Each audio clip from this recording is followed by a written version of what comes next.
Welcome, everybody. My name is Genesis Moore, and I have a special guest joining us from beyond the grave. Anything for the fans, right? So, without further ado, allow me to introduce you to the late Lady Mary Wortley Montagu. It took for me to be dead to get an interview. Seems not that much has changed since the 18th century. Right.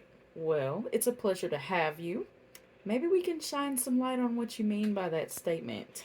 If women were given this opportunity back in the day, there would be no men in power. I like the energy. I see you mean business, so let's go ahead and get started. First, why don't you tell us a bit about yourself? My life started in London during the year 1689 and ended when I became ill in 1762. From childhood to my adult years, I kept my nose in the books. My mission was to show those soggy men I was more than a pretty face. I still got married, but I was miserable, so I decided to run away with my Italian lover, Francesco. This is quite the tea. Please, do tell more. You must know, my love affair was short lived because Francesca wasn't interested in being with such an intelligent woman as myself. You know what they say, all that glitters is not gold.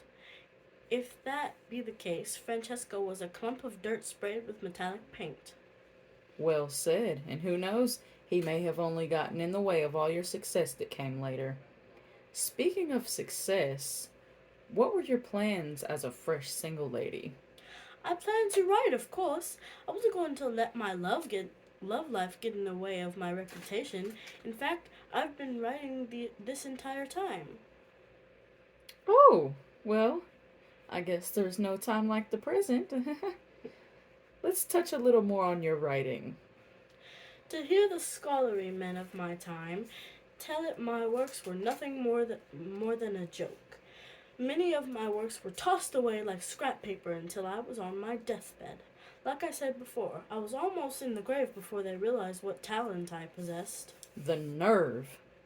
How did you feel knowing you were about to miss the most important moments of your career?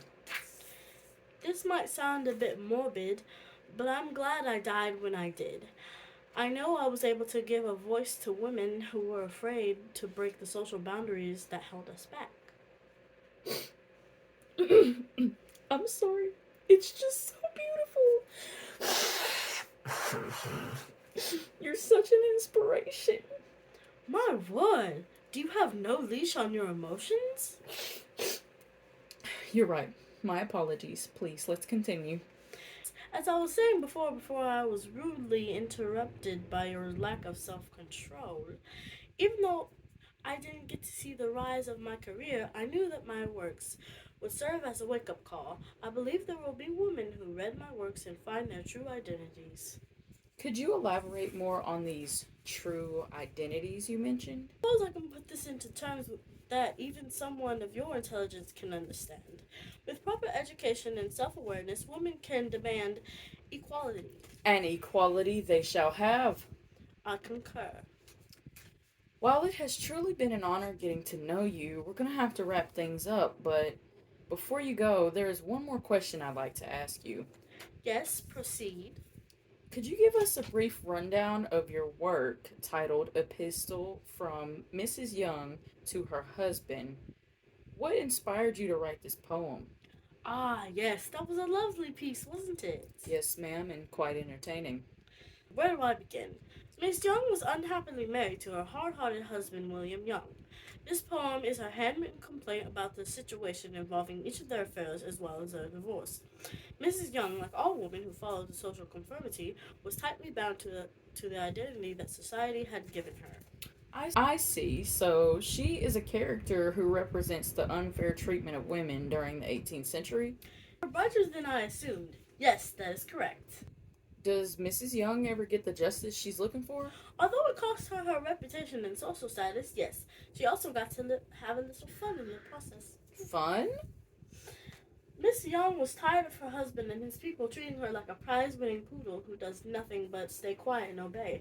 So she got her revenge by sharing a steamy moment with a secret lover. Ooh, more tea. Go on. Well, she was found out.